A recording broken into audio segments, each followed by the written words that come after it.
My name is Elena Walker.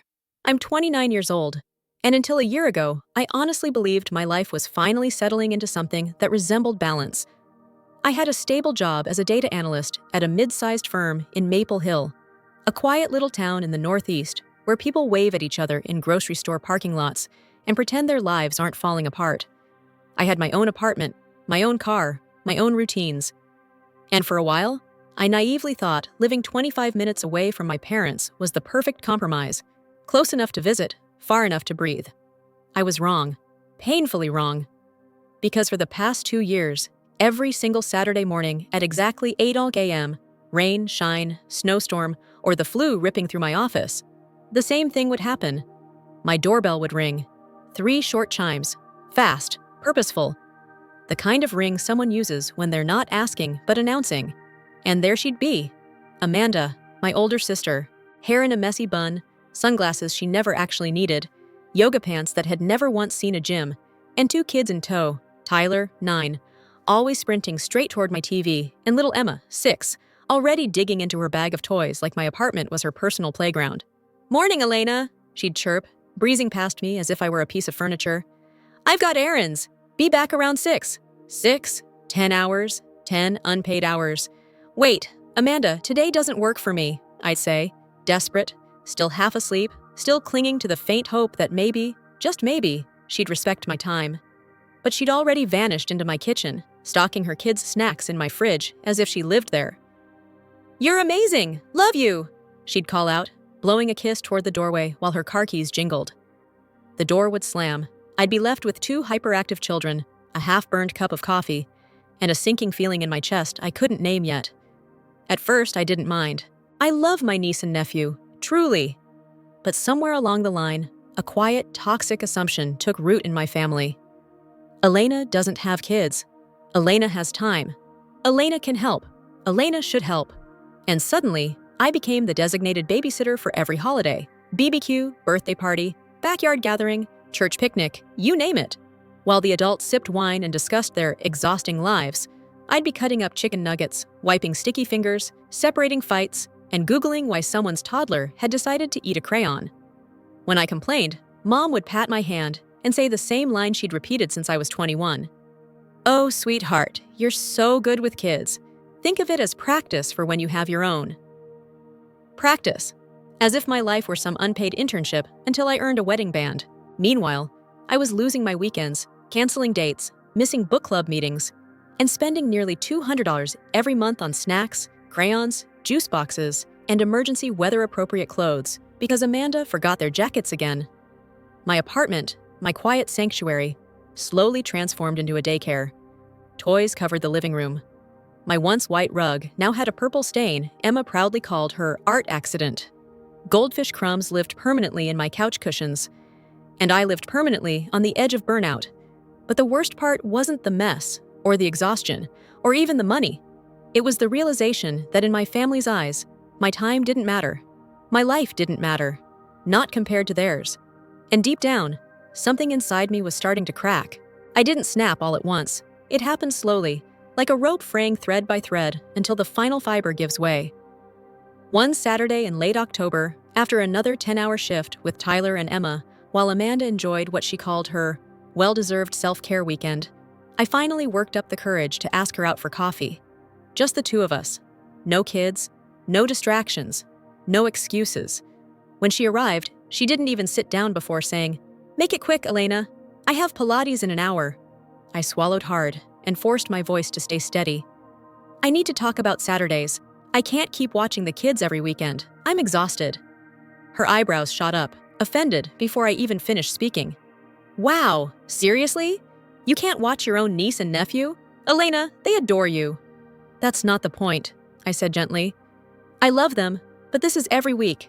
I need time for my own life." Amanda leaned back, crossing her arms. "So now you're too good for family? Is that what you're saying?" "I'm saying I need boundaries." She scoffed, actually scoffed. "You don't understand how hard motherhood is. You don't have kids. You don't have responsibilities. You have all this free time, and you're acting like I'm torturing you." "Amanda, that's not fair." "No," she snapped, cutting me off.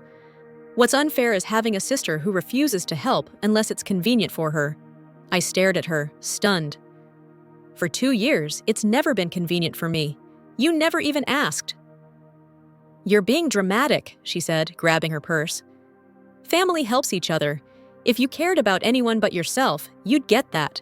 She stormed out, leaving me sitting there among half-empty lattes and Christmas decorations the cafe had put up way too early. I thought that would be the worst part. I was wrong. That evening, I drove to my parents' house, hoping anyone, would understand. Mom was slicing vegetables in the kitchen. Dad was in his recliner with the TV blaring. I'm overwhelmed, I told them, voice trembling. I need help setting boundaries with Amanda. Mom didn't even look up. Oh, sweetheart, don't make this bigger than it is. Watching the kids is good practice. One day you'll be grateful. Mom, I'm not even dating anyone. Can you please listen? Elena, Dad interrupted, eyes still glued to the screen. Your sister has kids. You don't. Her time is limited. Yours is flexible. That's life. I felt the words like tiny knives. So because I don't have kids, my time doesn't matter? Don't twist our words, Mom said sharply. You've always been the responsible one. That's why we count on you. Responsible, reliable, available.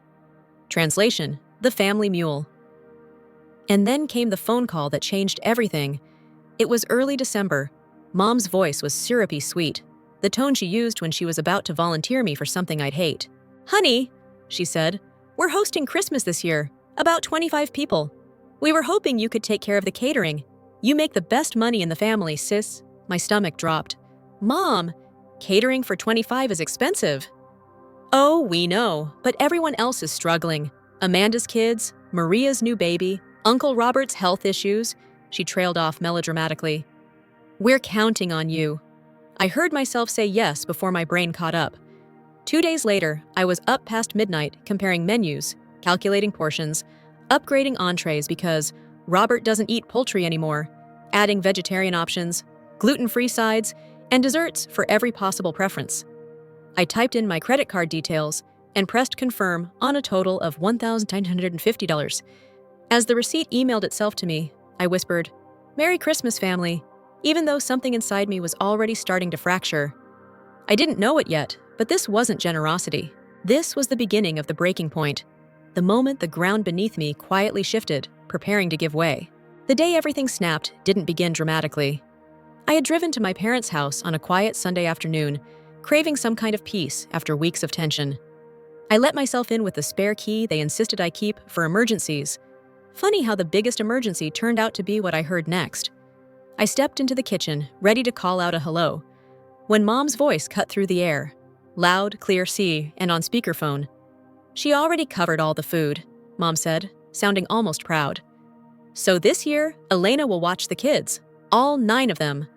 My heart dropped so fast I physically swayed. Aunt Linda laughed on the other end. Perfect! We'll actually get to enjoy ourselves this Christmas. Oh, absolutely, Mom agreed. We'll put her in the upstairs rec room with the kids. The adults will stay downstairs, drink wine, play poker, have fun. I felt my fingers go numb. Then Mom delivered the sentence that carved itself into my memory forever. She has nothing better to do anyway. No husband, no kids. At least this way she'll be useful. Useful, as in a tool, a function, a convenient appliance wearing human skin. And she wasn't done. Don't tell her yet, Mom added, lowering her voice even though the phone was still on speaker. She's being sensitive lately about the babysitting. If we mention it now, she'll complain. Better to announce it on Christmas Day. She won't dare make a scene in front of everyone. My breath caught in my throat. A sharp, painful sting hit the back of my eyes. They weren't just using me, they were planning around how to silence me. I backed out of the kitchen so quietly, I barely heard my own footsteps. Mom continued chatting, completely unaware that her daughter, her useful daughter, was slipping out the front door like a ghost. By the time I reached my car, my hands were shaking so hard I could barely get the key into the ignition. The drive home was a blur of headlights and disbelief, anger mixed with humiliation, humiliation mixed with clarity. A poisonous cocktail I'd been swallowing for years finally rose to the surface. The moment I got home, I opened the catering receipt. $1,950 for a party. I now knew I was never meant to enjoy. There, at the bottom of the email, sat a link. Cancellation policy. My stomach twisted. Refund 50% if canceled within 72 hours. Half. I'd lose nearly $1,000. But what I'd gain? Freedom. A Christmas that wasn't a trap. A life that didn't revolve around being the family's safety net. My hand hovered for a moment. Then I clicked cancel order. A confirmation popped up, and with it, a sensation like a weight sliding off my chest. Within seconds, my phone lit up with calls from my mother, then Amanda, then Aunt Linda. I turned the phone face down and called the one person who had never once taken advantage of me. "Jenny?" I whispered when she picked up. Her voice brightened instantly. "Oh my God, Elena? Tell me you're finally coming with us to Colorado." "I am," I said. "Book me in. I'm done being used." She screamed so loudly I had to pull the phone away. "Yes! I knew you'd break free one day." That night, I booked the days off, packed my bags, and shut my phone off entirely. Whatever storm was brewing back home, panic, anger, chaos, they could handle it without me. For the first time in years, Christmas would belong to me. Christmas in Colorado felt like stepping into a different universe, one where the air didn't feel heavy, where my name wasn't followed by obligations, where I wasn't an invisible workhorse, but a person who mattered. Jenny's parents greeted me at the cabin door with warm smiles and the kind of sincerity I didn't know I'd been starving for. "Elena, sweetheart, you must be freezing," Jenny's mom said, wrapping me in a soft plaid blanket. "Dinner's almost ready. If you want to help, great. If not, just relax. You're our guest. Guest. Not babysitter, not caretaker, not the family mule." It felt strange, almost unfamiliar to be treated with respect, to have adults ask me questions about my life, my job, my hobbies, my plans, without turning everything into a favor they needed. For the first time in years, I ate a full holiday meal while seated, with both hands, at an actual table, without cutting someone else's food or cleaning up spills mid-bite. Meanwhile, back home, my phone was erupting like a dying star. I ignored every vibration for 2 days. But on Christmas afternoon, curiosity, mixed with a heavy dose of dread, got the better of me. I finally picked up Amanda's 8th call. The scream nearly burst my eardrum. "Elena, what is wrong with you? You ruined Christmas. The kids are starving. Mom is crying." I kept my voice steady. "Amanda, I heard everything. The plan, all 9 kids, the upstairs room, the poker and wine downstairs. You never asked me. You just assumed I'd sacrifice my entire holiday." "That's not true," she snapped. "You're lying. Mom never said." "I heard it, word for word." There was silence, then a low, furious hiss. "You are unbelievable. You're selfish, Elena, absolutely." "Chuyan chongtre khomfai kutoi," I said slowly, clearly. "You had 72 hours to figure out the food. You're grown adults with credit cards and a car. You can go to a grocery store." The line crackled with her furious breathing. Then I hit block. And just like that, the storm went quiet. When I got back from Colorado, I thought maybe, just maybe, the chaos had burned itself out. I was wrong. At 7 in the morning, my front door flew open. Amanda, Mom, and Dad stormed into my apartment like an angry tribunal, using the spare key I'd given them years ago for emergencies. Their faces were twisted with indignation. Mom pointed a shaking finger at me. "How dare you humiliate this family in front of everyone? They were mortified when the food didn't arrive." Dad's voice was cold steel. "You made us look irresponsible." "You are irresponsible," I said, stepping back but holding their gaze. "You planned to trap me in a room with 9 kids for hours, and you didn't even warn me." Amanda stepped closer, eyes blazing. "You betrayed us." "No," I said quietly. "You betrayed me." When they kept shouting, I took out my phone. "I'm calling 911. For the first time in my life, they froze. They saw it. The truth that I no longer feared them, no longer bowed, no longer played the obedient daughter they banked on. Dad slammed the spare key onto my kitchen counter. Amanda spat. "You'll die alone, Elena. Mark my words." They stormed out. I breathed for the first time in years. The next morning, I changed my locks. Then I sent one final message in the family group chat. "I will no longer babysit. I will not pay for gatherings. I will not be used. Do not discuss this again." And I hit send. I used to think that once I set boundaries, the worst was behind me. I didn't realize that for some people, a boundary is not a line, it's a challenge. Within days of sending that final message, my family launched what I can only describe as a full-scale emotional war. First came the relatives, people I barely spoke to, calling from numbers I didn't recognize. "Elena, how could you abandon children on Christmas? Your mother is devastated. She says you have issues. Families stick together. You should apologize." They didn't call to understand me. They called to pressure, shame, and pull me back into the role I'd escaped. Then came the emails, pages and pages of long-winded lectures from my parents about my emotional instability, my selfish worldview, my lack of empathy. It would have been funny if it didn't hurt so much. But the lowest blow, the moment I realized just how far they were willing to go, came one Saturday morning at the Maple Hill Farmers Market.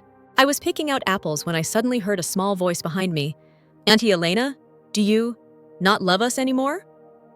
I turned around to find Tyler and Emma, with Amanda standing several feet back, arms crossed, watching my reaction like a hawk. The kids' eyes were already welling with tears. My stomach twisted. They were innocent. They didn't understand they were being used as shields in an adult war. I knelt down and hugged them tightly. "Of course I love you," I whispered. "Always." But I stood up and faced Amanda with a calm I didn't know I possessed. "Never do this again," she smirked. "If you don't want to be the villain, stop acting like one." "I'm not the villain," I said quietly. "I'm just no longer your doormat." I walked away. My hands were trembling, but my resolve wasn't. And then, slowly, quietly, my life began to transform. Saturdays became mine again. I returned to my book club, rejoined a hiking group, even began dating someone I actually liked instead of someone I settled for out of exhaustion. My boss noticed I no longer dragged myself through Mondays like a ghost, and by spring, I was promoted.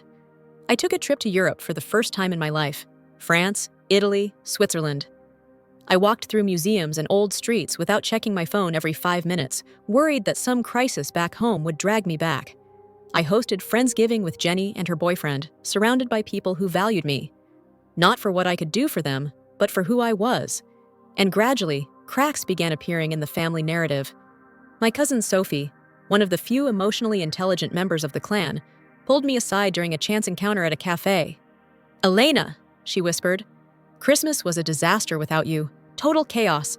Honestly, it opened my eyes. They've been using you." She started learning to say no herself. I was proud of her, but the biggest shock came months later in the form of a text from Amanda's husband. "Thank you," it read. "Seeing you walk away gave me the courage to leave too. I'm done being drained." He filed for divorce soon after, and just like that, the role I stepped out of became a mirror for everyone else trapped in their own cycles of obligation. It was the first time I realized something powerful. When one person breaks a toxic pattern, it forces everyone around them to confront the truth. And whether they like it or not, nothing stays the same. I thought the chaos had peaked. I thought the tantrums, the guilt trips, the ambushes at farmers markets were the worst they could do. But then came the envelope. Thick, cream-colored, stiff as a threat. It arrived on a Tuesday morning, wedged into my apartment mailbox between a grocery flyer and a dentist reminder. The return address wasn't my parents' home. It was the office of a local attorney. My pulse spiked. Inside was a formally written, ostentatious letter titled, "Request for Reimbursement of Parental Investment." They had listed, line by absurd line, everything they claimed they had spent on raising me: diapers, $3,011, food, $42,580, clothes, $1,800 and $1,900, education, extracurriculars, medical visits. Each category neatly itemized, exaggerated to the point of parody. At the bottom, in bold, total amount owed, $287,432, representing the financial investment made in raising the child, Elena Walker. My parents had actually invoiced me for existing. I laughed at first, a sharp, disbelieving sound. Then I felt something colder, heavier, an ache that settled beneath my ribs. They weren't trying to win anymore. They were trying to punish. I took a photo of the letter and sent it to my attorney, Mark. He called me within minutes, sounding both amused and offended on my behalf. "Elena, this is nonsense," he said. "Legally impossible. No court in America would entertain this. I'll draft a cease and desist. They're stepping into harassment territory now." His confidence steadied me. When the official response went out, I felt a release I hadn't realized I'd been waiting for. The letter, ridiculous as it was, became a symbol, a reminder that I had escaped something deeply unhealthy. And then, almost without noticing, a full year passed. A year without 10-hour babysitting shifts. A year without waking up to panicked demands. A year without being made responsible for everyone else's comfort. When Christmas rolled around again, I drove back to Jenny's family cabin in Colorado. The same snow-covered trees, the same warm cabin lights. But this time, I arrived not as someone escaping, but as someone who had finally chosen herself. Jenny's mom hugged me long and tight. "Honey, what you did last year, that was brave. You broke a pattern most people stay trapped in forever." I blinked back tears. "They still think I ruined Christmas." "No," she said gently. "You saved your life." On Christmas Eve, sitting by the crackling fire, I realized something I wish I had learned sooner. Family isn't defined by blood. Family is defined by respect. And boundaries aren't walls, they are doors. Doors that only open if both sides agree to treat each other with dignity. I thought of that $432 letter again, tucked away in a drawer. I kept it not out of bitterness, but as proof. Proof that walking away had been necessary. Proof that choosing myself wasn't selfish, it was survival. And if I had to relive that December all over again, I would click cancel order every single time. Because that moment didn't ruin Christmas. It gave me back my life. If you've listened from beginning to end, tell me, did this story move you? What kind of stories should I share next? Family drama, betrayal, healing, or empowerment? If you enjoyed this journey, please like and subscribe so you don't miss the next story shared by other brave women finding their voices.